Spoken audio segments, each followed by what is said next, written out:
ತಿರುಚಿಟ್ರಂಬಲಂ ಗುರುವೇ ಶರಣಂ. ಸಮರ್ಪಣೆ ಅನ್ನೋದು ಭಕ್ತಿ ಮಾರ್ಗದಲ್ಲಿ ವಿಶೇಷವಾದದ್ದು. ಅದರಲ್ಲೂ ಗುರುವಿಗೆ ಆತ್ಮ ಸಮರ್ಪಣೆ ಅನ್ನೋದು ಮತ್ತೂ ವಿಶೇಷವಾದದ್ದು. ಈ ನಮ್ಮ ಹಾಡಿನಲ್ಲಿ ಗುರುವಿಗೆ ಆತ್ಮ ಸಮರ್ಪಣೆ ಮಾಡುವಂತಹ ಹಾದಿಯನ್ನು ಪ್ರಸ್ತುತಪಡಿಸುತ್ತಿದ್ದೇವೆ. ತಿರುಚಿಟ್ರಂಬಲಂ ಗುರುವೇ ಶರಣು. ನನ್ನ ಹೆಸರು ರಾಮಚಂದ್ರ ಅಂತ ಹೇಳಿ. ಈ ಗುರುಮನೆಯ ಸಂಪರ್ಕಕ್ಕೆ ಕಳೆದ 1 ವರ್ಷದಿಂದ ಬಂದಿದ್ದೀನಿ. ಯಾವ ಜನ್ಮದ ಪುಣ್ಯವೋ ಏನೋ ನಾ ಕಾಣೆ. ಬಂದಂತಹ ಕೆಲವು ದಿನಗಳಲ್ಲಿ ನನ್ನಲ್ಲಿದ್ದಂತಹ ನಿರ್ದೇಶನ ಅಥವಾ ಸಿನಿಮಾಗೆ ಸಂಬಂಧಪಟ್ಟಂತಹ ಏನು ಆಸಕ್ತಿ ಇತ್ತು ಅದನ್ನು ಗುರುಗಳು ಗುರುತಿಸಿ ಈ ಗುರುಮನೆಯಿಂದ ಬಿಡುಗಡೆ ಆಗ್ತಿರೋಂಥ ಆಲ್ಬಮ್ ಸಾಂಗಿನಲ್ಲಿ ಒಂದನ್ನ ನೀವು ಮಾಡಬೇಕು ಅಂತೇಳಿ ಗುರುಗಳು ನನಗೆ ಕೈ ಹಿಡಿದು ನಡೆಸಿದ್ರು. ಸೊ ಅದರ ಪ್ರತಿಫಲವಾಗಿ ಇದೇ ಸೋಮವಾರ 26ನೇ ತಾರೀಕು ನಮ್ಮ ಗುರುಮನೆಯ ಎಲ್ಲ ಯೂಟ್ಯೂಬ್ ಚಾನೆಲ್ಗಳು ಈ ಹಾಡು ಬಿಡುಗಡೆ ಆಗ್ತಿದೆ. ಮುಕ್ತಿ ಪಥ ಅಂತ ಹೆಸರಿನಲ್ಲಿ ಆ ಹಾಡು ಬಿಡುಗಡೆ ಆಗ್ತಿದೆ. ತಿರುಚಿಟ್ರಂಬಲಂ ಗುರುವೇ ಶರಣಂ. ನನ್ನ ಹೆಸರು ಶಿವಕುಮಾರ್ ಅಂತ. ನಮ್ಮ ಸ್ನೇಹಿತರೊಬ್ಬರು ರಾಮಚಂದ್ರ ಅನ್ನೋರು ಈ ಆಶ್ರಮಕ್ಕೆ ಒಂದು ಆಲ್ಬಮ್ ಸಾಂಗ್ ಶೂಟ್ ಮಾಡಬೇಕು, ಒಂದು ಭಕ್ತಿಗೀತೆ ಇದೆ ಶೂಟ್ ಮಾಡಬೇಕು ಅಂತ ನನ್ನ ಕರ್ಕೊಂಡ್ಬಂದರು. ಬಟ್ ಈ ಆಶ್ರಮದಲ್ಲಿ ಅಟ್ಮಾಸ್ಫಿಯರ್ ಆಗಲಿ ಅಥವಾ ಇಲ್ಲಿರೋ ಭಕ್ತರ ಆಲೋಚನೆಗಳಾಗಲಿ ಆಗಿಲ್ಲ. ತುಂಬ ಸೇವಾ ಮನೋಭಾವನೆಯಿಂದ ಬರ್ತಾರೆ ಪ್ರತಿಯೊಬ್ಬರು. ಆಮೇಲೆ ಎಲ್ಲದಕ್ಕಿಂತ ಹೆಚ್ಚಾಗಿ ತುಂಬ ಪ್ರೀತಿಯಿಂದ ಎಲ್ಲರನ್ನೂ ಟ್ರೀಟ್ ಮಾಡ್ತಾರೆ. ಅದು ನನಗೆ ತುಂಬ ಇಷ್ಟ ಆಗಿದ್ದು. ಆಶ್ರಮಕ್ಕೆ ಬರೋದ್ರಿಂದ ಒಂದು ಅದ್ಭುತವಾದ ಜ್ಞಾನ ಅಂತೂ ಸಿಗುತ್ತೆ. ಎಲ್ಲದಕ್ಕಿಂತ ಹೆಚ್ಚು ಆ ಗುರುಗಳ ಜೊತೆ ಮಾತಾಡ್ಬೇಕಾದ್ರೆ, ನಾವು ಶೂಟ್ ಮಾಡಿ ಕೆಲಸ ಮಾಡ್ಬೇಕಾದ್ರೆ ನನಗೆಲ್ಲೂ ಆ ಥರ ಅನುಭವ ಆಗಿಲ್ಲ. ಬಟ್ ಈಗ ನಮ್ಮ ಅಪ್ಪ ಅಮ್ಮನ ಜೊತೆ ಹೆಂಗೆ ಫೀಲ್ ಮಾಡಿ ಮಾತಾಡ್ತೀವೋ ಅಥವಾ ಒಂದು ಪರಿಶುದ್ಧವಾದ ಒಂದು ಪ್ರೀತಿ ಅಷ್ಟಂತೂ ನನಗೆ ಅನ್ನಿಸ್ತು. ತುಂಬ ಒಂದು ಪ್ರೀತಿಯಿಂದ ಪ್ರತಿಯೊಬ್ಬರನ್ನು ಟ್ರೀಟ್ ಮಾಡ್ತಾರೆ. ಪ್ರತಿಯೊಬ್ಬರು ಯಾರನ್ನೂ ಬರೀ ಕೈಯಲ್ಲಿ ಕಳಿಸಿ ನಾನು ನೋಡಲ್ಲ. ಇಷ್ಟು ದಿವಸ ಕೆಲಸ ಮಾಡಿದ್ದೀನಿ. ಪ್ರತಿಯೊಬ್ಬರನ್ನು ತುಂಬ ಪ್ರೀತಿಯಿಂದ ಕರೆದು ಹೋಗ್ಬೇಕಾದ್ರೆ ನಾನು ನೋಡ್ಬಿಟ್ಟೆ ಹೋಗಬೇಕು. ಇಲ್ಲಿ ಬರೋ ಪ್ರತಿಯೊಬ್ಬರು ಭಕ್ತರಿಗೂ ಅವರ ಒಂದು ದರ್ಶನವೂ ಆಗುತ್ತೆ. ಅವ್ರು ಹೋಗ್ಬೇಕಾದ್ರೆ ಒಂದು ಶ್ರೀರಕ್ಷೆನೂ ಆಗುತ್ತೆ. ಅಷ್ಟಂತೂ ಖಂಡಿತ.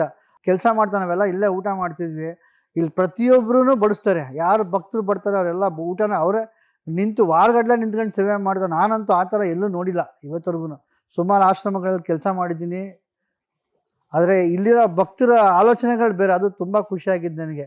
ಆಸಕ್ತಿ ಇರುವಂಥವ್ರನ್ನ ಗುರುತಿಸಿ ಅವ್ರಿಗೊಂದಷ್ಟು ಬನ್ನಿ, ನಿಮ್ಗೆ ಬದುಕು ಕಟ್ಕೊಳ್ಳೋಕೆ ಇಲ್ಲೊಂದು ಅವಕಾಶ ಇದೆ, ನೀವು ಮಾಡಿ, ಅವ್ರನ್ನ ತುಂಬ ಪ್ರೋತ್ಸಾಹ ಕೊಟ್ಟು ಗುರುಗಳು ಅವರೇ ನಿಂತು ನಮ್ಮ ಕೈಲಿ ಮಾಡಿಸ್ತಾರೆ. ಅದು ತುಂಬ ಖುಷಿಯಾಗಿದ್ದು.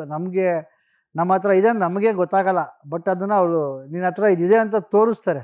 ಅದಂತೂ ನಮಗೆ ತುಂಬ ಖುಷಿಯಾದ ವಿಚಾರ. ದಯವಿಟ್ಟು ಇದೇ 26ನೇ ತಾರೀಕು ಮುಕ್ತಿ ಪಥ ಅನ್ನೋ ಒಂದು ಆಲ್ಬಮ್ ಸಾಂಗ್ ರಿಲೀಸ್ ಆಗ್ತಿದೆ. ದಯವಿಟ್ಟು ಪ್ರತಿಯೊಬ್ಬರು ನೋಡಿ. ತಿರುಚಿಟ್ರಂಬಲಂ ಗುರುವೇ ಶರಣಂ. ತಿರುಚಿಟ್ರಂಬಲಂ ಗುರುವೇ ಶರಣಂ. ಶ್ರೀ ಶ್ರೀ ಶ್ರೀ ರಾಜಗುರು ಮಹಾಸಂಸ್ಥಾನದಲ್ಲಿ ಕೆಲಸ ಮಾಡಲಿಕ್ಕೆ ಅಂತ ನಾನು ಒಂದು 5 ದಿವಸ ಇಲ್ಲಿ ಬಂದ್ವಿ. ಗುರುಗಳನ್ನ ಭೇಟಿ ಮಾಡಿದಾಗ ಒಂದು ಸಣ್ಣ ಸೂಚನೆಯನ್ನು ಕೊಡ್ತಾರೆ. ನಿಮ್ಮ ಶ್ರಮ, ನಿಮ್ಮ ಕೆಲಸದ ಎಸ್ಟಾಬ್ಲಿಷ್ಮೆಂಟ್ಗೋಸ್ಕರ ಎಷ್ಟು ಶ್ರಮ ಕೊಡ್ತೀರಿ, ಸಮಯನ ಕೊಡ್ತೀರಿ, ಚೆನ್ನಾಗಿ ಬರಬೇಕು ಅಂತ ನೀವು ಅಷ್ಟು ಪ್ರಯತ್ನ ಪಡ್ತೀರಿ. ನಿಮ್ಮ ಜೀವನದಲ್ಲಿ ಅಳವಡಿಸ್ಕೊಳ್ಳಿ. ಪ್ರಯತ್ನನ, ಸಮಯನ ಎಲ್ಲದಕ್ಕೂ ಜೀವನಕ್ಕೆ ಅಳವಡಿಸ್ಕೊಂಡಾಗ ಅದು ಚೆನ್ನಾಗಿ ಬರುತ್ತೆ ಅನ್ನೋದನ್ನ ತುಂಬ ಒಂದು ಸಣ್ಣ ವಿಚಾರವನ್ನು ಹೇಳಿದಾಗ ಅದು ತುಂಬ ನನಗೆ ತಟ್ಟುಬಿಡ್ತು. ಯಾಕೆಂದರೆ ಮನುಷ್ಯ ಕೆಲಸದಿಂದ ನೋಡ್ತೀವಿ, ದುಡ್ಡಿನಿಂದ ನೋಡ್ತೀವಿ. ಈ ಆಶ್ರಮದಲ್ಲಿ ಸತ್ಯವನ್ನು ಅರಿಯೋದಕ್ಕೆ ಮಾತ್ರನೇ ಇದು ಒಂದು ಒಳ್ಳೆ ಜಾಗ ಅನ್ನೋದನ್ನು ನಾನು ತುಂಬ ಅರ್ಥಕೊಂಡಿದ್ದೀನಿ. ವಿಚಾರವು ತುಂಬ ದೊಡ್ಡದಿದೆ, ತಿಳಿಯೋದು ತುಂಬ ಇದೆ. ನನಗೆ ಒಂದು ಸಣ್ಣದ ಅನುಭವದಲ್ಲಿ ನನಗೆ ಒಂದು ಹೊಸ ಅನುಭವಗಳನ್ನ ಕೊಟ್ಟು ಈ ಆಶ್ರಮ ನನಗೆ ಕೊಟ್ಟಿದೆ. ತುಂಬ ಖುಷಿಯಾಯಿತು ಈ ಆಶ್ರಮ ಬಂದಿದ್ದು. ನಾನು ಕೆಲಸ ಮಾಡಿದ್ದು ಒಂದು ಆಲ್ಬಮ್ ಸಾಂಗ್ಗೆ ಅಂತ ಬಂದ್ವಿ. ಆಲ್ಬಮ್ ಸಾಂಗು ಇದೇ ಸೋಮವಾರ ರಿಲೀಸ್ ಆಗ್ತಿದೆ, 26ನೇ ತಾರೀಕು. ಸೊ ಎಲ್ಲರೂ ನೋಡಿ, ಎಲ್ರಿಗೂ ಒಳ್ಳೇದಾಗಲಿ. ತಿರುಚಿಟ್ರಂಬಲಂ ಗುರುವೇ ಶರಣಂ. ತಿರುಚಿಟ್ರಂಬಲಂ ಗುರುವೇ ಶರಣಂ. ಈ ತಿಂಗಳು 26ನೇ ತಾರೀಕು ಮೇ ನಮ್ಮ ಗುರುಮನೆ ಕ್ರಿಯೇಷನ್ಸ್ ಕಡೆಯಿಂದ ಒಂದು ಆಲ್ಬಮ್ ಸಾಂಗು ಬಿಡುಗಡೆ ಮಾಡ್ತಾ ಇದ್ದೀವಿ. ಎಲ್ಲ ಭಕ್ತಾದಿಗಳಿಗೆ, ಗುರುಮನೆ ಭಕ್ತರಿಗೆ ಈ ಮೂಲಕ ತಿಳಿಸೋದೇನೆಂದರೆ, ಎಲ್ಲರೂ ಆ ಆಲ್ಬಮ್ ಸಾಂಗನ್ನು ನೋಡಿ ನಮ್ಮ ಗುರುಮನೆಗೆ ಬಂದಿರೋ ಭಕ್ತರಿಗೆ ಒಂದು ಒಳ್ಳೆ ಫೌಂಡೇಶನ್ ಸಿಗಲಿ, ಅವ್ರಿಗೂ ಒಂದು ಒಳ್ಳೆ ದಾರಿ ಆಗಲಿ, ಇದರಿಂದ ಒಂದು ಒಳ್ಳೆ ಸ್ಥಾನಕ್ಕೆ ಬರಲಿ ಅಂತ ಹೇಳ್ಬಿಟ್ಟು ನಮ್ಮ ಗುರುಗಳಾದ ರಾಜಗುರುಗಳು ಇದಕ್ಕೆಲ್ಲ ಸಹಕರಿಸಿ ನಮ್ಮ ಜೊತೆಗೆ ಅವರ ಸ್ಥಿತಿಯನ್ನು ಬಿಟ್ಟು ನಮ್ಮ ಜೊತೆಗೆ ಸೇರಿಕೊಂಡು ಇದಕ್ಕೆಲ್ಲ ಸಹಕರಿಸಿ, ಅದಕ್ಕೋಸ್ಕರ ನಮ್ಮ ಗುರುದೇವರಿಗೆ ಮತ್ತು ನಮ್ಮ ಟೆಕ್ನಿಷಿಯನ್ಸ್ಗೆ, ಕ್ಯಾಮ್ರಾಮನ್ಗೆ ಎಲ್ಲರಿಗೂ ತುಂಬ ಹೃದಯದ ಶುಭಾಶಯಗಳು. ತಿರುಚಿಟ್ರಂಬಲಂ ಗುರುವೇ ಶರಣಂ. ನಾನು ಲೀಲಾವತಿ ಅಂತ ಹೇಳ್ಬಿಟ್ಟು ಈ ಗೋಪಾಲ್ಪುರ ಗುರುಮನೆಗೆ ನಾನು 4 ವರ್ಷದಿಂದ ಹೋಗ್ತಾ ಬರ್ತಾ ಸೇವೆ ಮಾಡ್ಕೊಂಡಿರ್ತೀನಿ. ನಮ್ಮ ಗುರುಮನೆಯಿಂದ ಗುರು ಸನ್ನಿಧಾನಂ ಮತ್ತೆ ಗುರುವೇ ಶರಣಂ ತಿರುಚಿಟ್ರಂಬಲಂ ಅಂತ ಇನ್ನೊಂದು ಗುರುಗಳದ್ದು ಸಂದೇಶ ಯಾವಾಗಲೂ ಬರ್ತಾ ಇರುತ್ತೆ. ಆ ಯೂಟ್ಯೂಬ್ ಚಾನಲ್ ಇದೆ. ಅದರಲ್ಲಿ ಯಾವಾಗ್ಲೂ ಆಧ್ಯಾತ್ಮಿಕ ಅದ್ರ ಬಗ್ಗೆ ಗುರುದೇವ್ರ ಸಂದೇಶ ಕೊಡ್ತಾ ಇರ್ತಾರೆ. ಅದ್ರ ಜೊತೆಗೆ ಗುರುಮನೆಗೆ ಬರುವಂತಹ ಭಕ್ತರಿಗೆ ನೀವು ಬಂದು ಇಲ್ಲಿ ಬರೀ ಧ್ಯಾನ ಆಧ್ಯಾತ್ಮ ಅಂತ ಹೋಗಬೇಡಿ, ಇವಾಗಿನ ಸಮಾಜದಲ್ಲಿ 4-6 ಜನದ ಥರ ನೀವು ಬದುಕಬೇಕು ಅಂತ ಹೇಳಿಬಿಟ್ಟು ಅವ್ರಿಗೆಲ್ಲರಿಗೂ ಒಂದು ಒಳ್ಳೆ ಅವಕಾಶ ಕಲ್ಪಿಸ್ಕೊಡ್ಬೇಕು ಅಂತ ಹೇಳಿಬಿಟ್ಟು ಇಲ್ಲಿ ನಮ್ಮ ಗುರುಮನೆಗೆ ಒಂದು ಡೈರೆಕ್ಟರ್ ಆಗಿರ್ಬೋದು, ಮ್ಯೂಸಿಕ್ ಡೈರೆಕ್ಟರ್ ಆಗಿರ್ಬೋದು, ಡ್ಯಾನ್ಸ್ ಕೊರಿಯೋಗ್ರಾಫರ್ ಆಗಿರ್ಬೋದು, ಎಲ್ಲ ತರಹದ ಭಕ್ತರು ಬರೋದ್ರಿಂದ ನಮ್ಮ ಗುರುದೇವರು ಅವ್ರಿಗೆ ಅವಕಾಶ ಕಲ್ಪಿಸ್ಕೊಡ್ಬೇಕು ಅಂತ ಹೇಳಿಬಿಟ್ಟು ಇಲ್ಲಿ ನಮ್ಮ ಗುರುಮನೆಯಲ್ಲಿ ಒಂದು ಭಕ್ತಿಗೀತೆನ ಶೂಟ್ ಮಾಡಿ ಆಲ್ಬಮ್ ಸಾಂಗ್ ಥರ ಮಾಡ್ತಾ ಇದ್ದಾರೆ. ಅದು ಆದಷ್ಟು ಬೇಗ ಬರ್ತದೆ.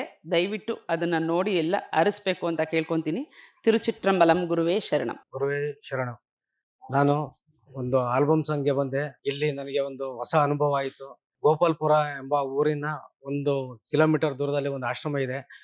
ಅಲ್ಲಿ ಆ್ಯಡ್ ಶೂಟ್ ಮಧ್ಯದಲ್ಲಿ ನಾನು ಒಂದು ಅಂಗಡಿಗೆ ಅಂತ ಹೊರಡಬೇಕಾದ್ರೆ ಸುಮಾರು ಒಂದು 10:30-11 ಗಂಟೆ ಸಮಯದಲ್ಲಿ ಒಂದು ಅಗೋಚರವಾಗಿ ಏನೋ ಒಂದು ದುಷ್ಟ ಶಕ್ತಿಯನ್ನು ನೋಡ್ದಂಗೆ ಅಗೋಚರ ಆಯಿತು. ಅಂಗಡಿಯಿಂದ ಹೊರಡಬೇಕಾದ್ರೆ ನನಗೆ ಒಂದು ಏನೋ ಒಂಥರ ಭಯ ಆತಂಕ ಆಯಿತು. ಆವಾಗ ಇಲ್ಲಿನ ಗುರುಗಳು ಬಂದು ನನಗೆ ಶಕ್ತಿ ತುಂಬಿ ನಾನಿದ್ದೀನಿ ಬಾ ಅಂತ ಅಂದ್ಬಿಟ್ಟು ಒಂದು ಧೈರ್ಯ ತುಂಬಿ ನನ್ನನ್ನು ಒಂದು ಶಕ್ತಿ ನೀಡಿ ನಾನು ಮುಂದೆ ಹೋಗ್ತೀನಿ, ನೀವು ಹಿಂದೆ ಬನ್ನಿ ಅಂತ ಅಂದ್ಬಿಟ್ಟು ಒಂದು ಧೈರ್ಯ ನೀಡಿ ಕರ್ಕೊಂಬಂದರು. ಏನೋ ಒಂದು ಶಕ್ತಿ, ಒಂದು ಮಹಿಮೆ ಈ ಸನ್ನಿಧಿಲಿದೆ. ಇಲ್ಲಿ ಶಕ್ತಿ ಏನು ಅಂತ ನನಗೆ ಅಗೋಚರ ಆಯಿತು. ಹಾಗಾಗಿ ಈ ಜಾಗದ ಮಹಿಮೆ ಅಷ್ಟು ಶಕ್ತಿಯುತವಾಗಿದೆ. ನೀವು ಸನ್ನಿಧಿಗೆ ಕಾಲಿಟ್ಟು ಹೋದ್ಮೇಲೆ ನಿಮಗೆ ಈ ಸನ್ನಿಧಿಯ ಮಹಿಮೆ ಏನು ಅಂತ ನಿಮಗೆ ಗೊತ್ತಾಗುತ್ತೆ. ತಿರುಚಿತ್ರಪಲಂ ಗುರುವೇ ಶರಣು. ಓಂ ಶಿವ ತಿರುಚಿಟ್ರಂಬಲಂ.